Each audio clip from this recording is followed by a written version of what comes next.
pessoal, vamos lá para a aula de número 7. Então, veja, nós estamos nesse curso aqui preparando vocês para entender um pouco sobre esse conflito atual, contemporâneo entre Rússia e Ucrânia. Então, vamos para a aula número 7.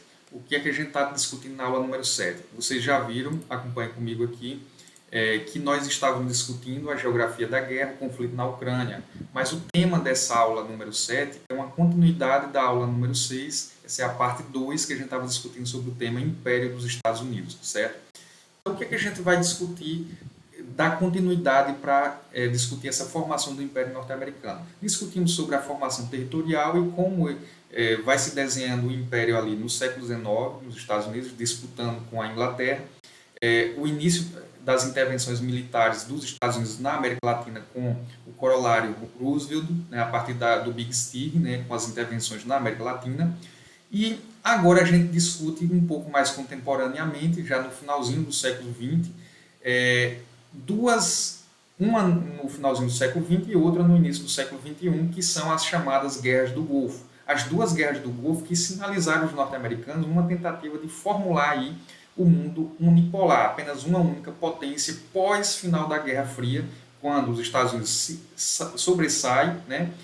Durante a Guerra Fria, a União Soviética é extinta e os norte-americanos se tornam apenas uma única potência, aí, reivindicando o status de um mundo unipolar. Então, a Primeira Guerra do Golfo. Vamos lá, pessoal.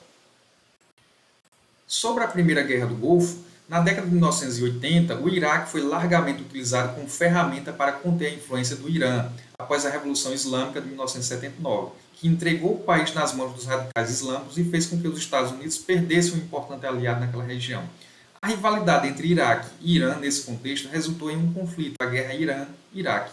Esse conflito começou em 1980 e, financeiramente, o Iraque recebeu empréstimo de nações vizinhas, Kuwait e Arábia Saudita, ambas interessadas em enfraquecer os xiitas que governavam o Irã. O conflito estendeu-se até 1988 e terminou com um impasse, uma vez que nenhuma das duas nações conseguiu impor-se militarmente, né? O conflito encerrou-se sem conquistas significativas, mas com o Iraque enfraquecido economicamente, diplomaticamente e militarmente, certo, pessoal? Dando continuidade, a recuperação econômica do Iraque seria realizada por meio da venda de barris de petróleo, a mercadoria mais valiosa do país. Por influência do Kuwait e Emirados Árabes Unidos, o preço do petróleo em 1990 tinha despencado de $21 para $11, ou seja, quase a metade, né? O Iraque sentiu-se ultrajado com a atitude do Kuwait de vender petróleo em grande quantidade, o que barateava o barril no mercado internacional, já que tinha uma grande oferta, né, para uma demanda. Para agravar a situação, o Kuwait começou a cobrar do Iraque os empréstimos concedidos durante a guerra Irã-Iraque, né? Então Saddam Hussein ordenou a invasão do Kuwait e ela foi iniciada em 2 de agosto de 1990. Então aí, aqui inicia a Primeira Guerra do Golfo, em 2 de agosto de 1990. O Kuwait foi rapidamente dominado por ser um país muito pequeno e ter defesas militares muito pequenas. Além disso, o Iraque era uma das maiores tropas do mundo naquela época, possuindo por volta de 1 milhão de soldados. A ação militar iraquiana alarmou as grandes potências ocidentais, sobretudo os Estados Unidos, porque por meio dela o Iraque passava a controlar cerca de 20% das reservas de petróleo do mundo e passava a representar uma ameaça real para a Arábia Saudita, a grande aliada dos Estados Unidos no Oriente Médio, já que os Estados Unidos é uma potência que necessita muito do petróleo como principal matéria-prima para suas indústrias, né, suas fontes energéticas. É um país extremamente dependente do petróleo. Por isso que eles emitem guerras ali no Oriente Médio, mantêm países satélites com seus interesses, como a Arábia Saudita, como Israel, justamente para canalizar naquela região ali interesses sobre reservas de petróleo, né? Como as resoluções 660 e 661 da ONU, que respectivamente reprovou a invasão do Iraque e exigiu a retirada imediata das tropas iraquianas, além de embargos ao Iraque, não tiveram o efeito desejado, o presidente norte-americano George Bush, o pai do presidente George W. Bush, ordenou o envio de tropas norte-americanas para o Iraque, iniciado no dia 7 de agosto de 1990. Certo? As tropas de outros países começaram a ser enviadas para a Arábia Saudita e uma coalizão internacional começou a ser formada com soldados de 34 países que contou com aproximadamente 650 mil soldados, sendo a maioria deles soldados enviados pelos Estados Unidos. O Conselho de Segurança da ONU, no dia 29 de novembro de 1990, emitiu a Resolução 678, que autorizava a intervenção militar internacional caso as tropas iraquianas não saíssem do Kuwait até o dia 15 de janeiro de 1991.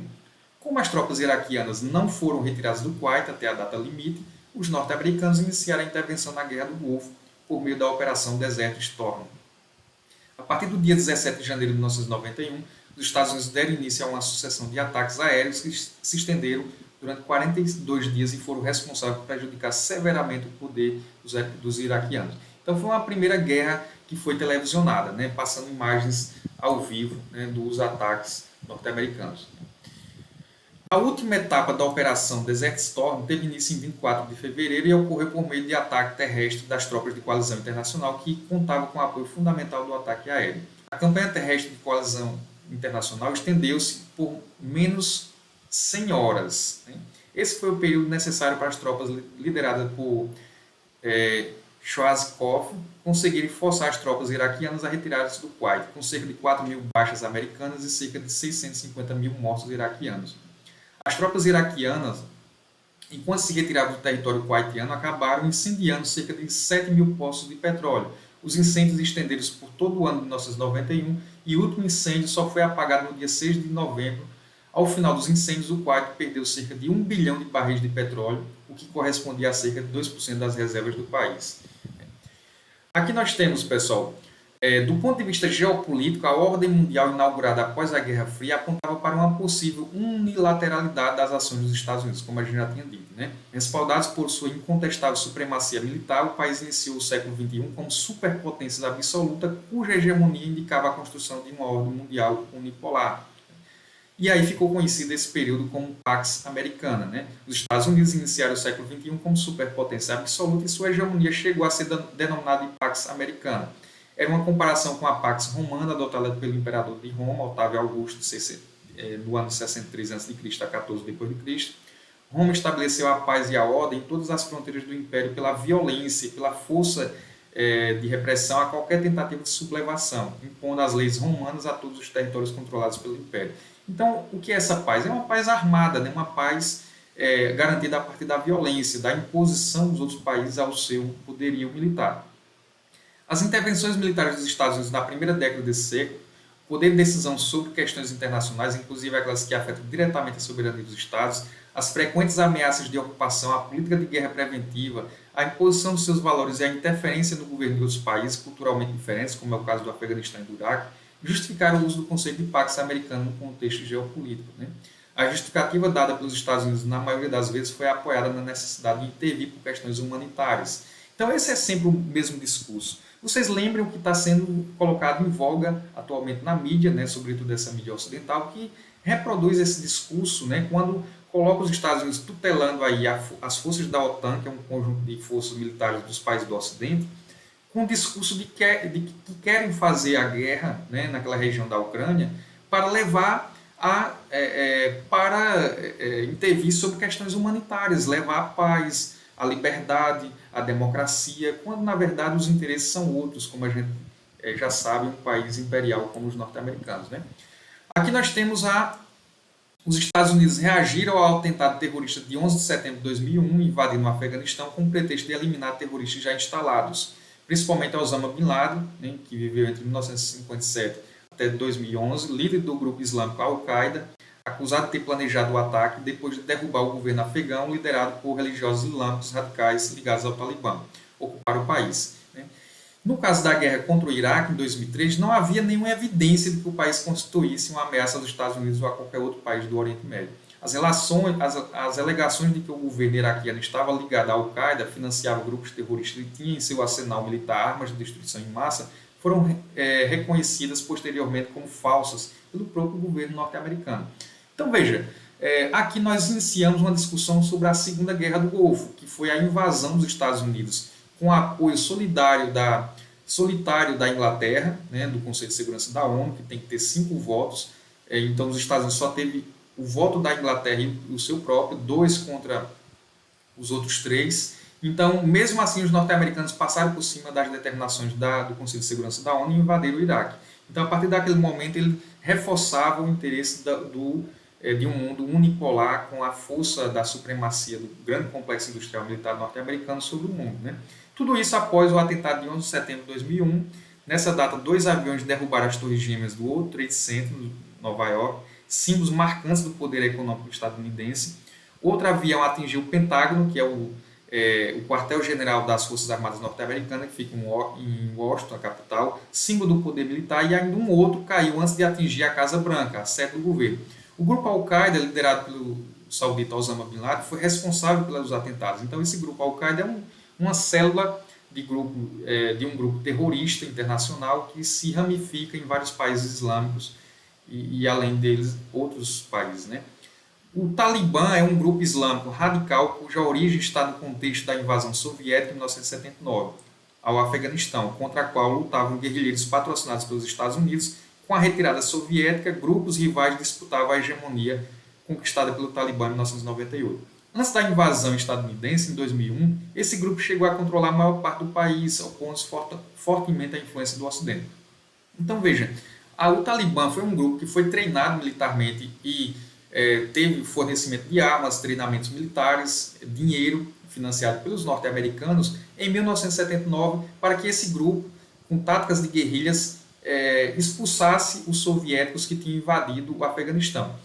Feito isso, eles expulsaram os soviéticos, mas eles passaram a ter uma repulsa contra qualquer tipo de invasão estrangeira, seja do Oriente ou seja do Ocidente. Então eles passaram a ter um choque de civilizações, né, ter interesses divergentes contra os Estados Unidos, porque os Estados Unidos queriam continuar a sua política intervencionista naqueles países. Então eles não aceitavam. Então se fortaleceram enquanto um grupo radical islâmico, praticando o fundamentalismo a partir de atentados terroristas, e um desses foi em 2001, quando derruba as duas torres gêmeas. Está aqui a foto, né, das duas torres gêmeas sendo lançadas aviões, e isso foi transmitido ao vivo pelas TVs. Está aqui Osama Bin Laden, ele foi capturado em 2001 e foi morto pelas forças americanas. Está aqui o esquema dos aviões, o primeiro avião bate, né, nesse momento aqui, 8h46 da manhã. 9h03, outro avião bate na outra torre, né? Aqui tem o terceiro avião, 9h37, atinge o Pentágono, né? E o quarto avião, ele não chega, ele chega a ser pessoas a própria tripulação dentro do avião acabou entrando em luta corporal contra os terroristas e derrubaram o avião antes de chegar no destino que estava previsto. Então vamos lá, mundo unipolar. Apenas os Estados Unidos como superpotência geopolítica militar e superioridade no campo econômico, político e tecnológico. A doutrina da guerra preventiva, popularmente conhecida como doutrina Bush, foi criada em 2002 pelo presidente George W. Bush, né, o qual divulgou um documento intitulado A Estratégia de Segurança Nacional dos Estados Unidos, com determinações para as áreas política, militar e econômica.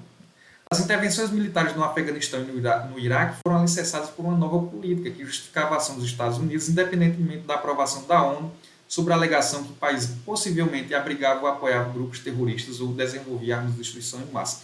Então eles passaram a eleger a guerra preventiva.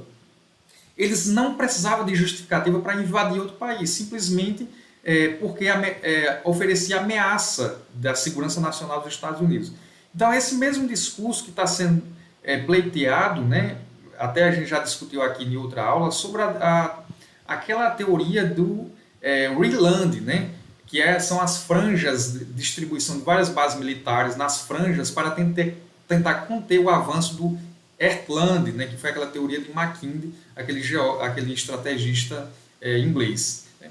Então veja, o eixo do mal, né, a doutrina Bush passa a eleger um grupo de países que possivelmente são potenciais inimigos porque abriga terroristas, entre aspas, né, Afeganistão, Iraque, Irã e Coreia do Norte. Em 2002, os Estados Unidos invadem o Afeganistão à procura do líder da Al-Qaeda, Osama Bin Laden, que, segundo George W. Bush, foram responsáveis pelo atentado do 11 de setembro de 2001. Em 2003, a invasão do Iraque e a execução de Saddam Hussein com a justificativa de produção de armas de destruição em massa ocorreu sem a legitimação da resolução do Conselho de Segurança da ONU, então por isso a gente chama de unilateralismo. Ações unilaterais agressivas para consolidar seus interesses econômicos, muitas delas associadas à necessidade de reforçar sua presença em regiões estratégicas e garantir o fornecimento de petróleo, matéria-prima e fonte energética fundamental para a economia mundial. Então veja, utiliza uma capa de que essas guerras de intervenção são para levar a civilização, levar a questão da democracia, das liberdades, do livre mercado. Na verdade, os interesses são isso daqui, ó, fornecimento de petróleo, matéria-prima e fonte energética. já que eu falei para vocês que os Estados Unidos, como uma grande potência econômica, necessita, por ser a nação mais consumidora do planeta, necessita desses recursos naturais importantes. Um mês após o atentado, o Congresso aprovou a Lei Patriota, Patriot Act, restringindo a privacidade e as liberdades individuais garantidas por qualquer Constituição democrática. Entre diversas outras disposições, a lei autorizava uma série de medidas que atentavam contra os direitos civis, como a permissão para grampear ligações telefônicas sem autorização, controlar ostensivamente a entrada de pessoas no país e prender estrangeiros suspeitos de ligações com grupos terroristas por tempo indeterminado. A seção conhecida como 215 da Lei Patriota foi usada para a administração dos presidentes George W. Bush e Barack Obama como justificativa legal para permitir que a Agência de Segurança Nacional, NSA, na sigla em inglês, coletasse registro de milhões de telefonemas. Quando Edward Snowden, que era um ex-funcionário da agência, revelou espionagens feitas pela NSA que nada tinha a ver com o combate ao terrorismo, envolvendo inclusive a presidente brasileira Dilma Rousseff, mas não só ela, a chanceler alemã Angela Merkel, a lei caiu em descrédito. Então foi pego esse Edward Snowden.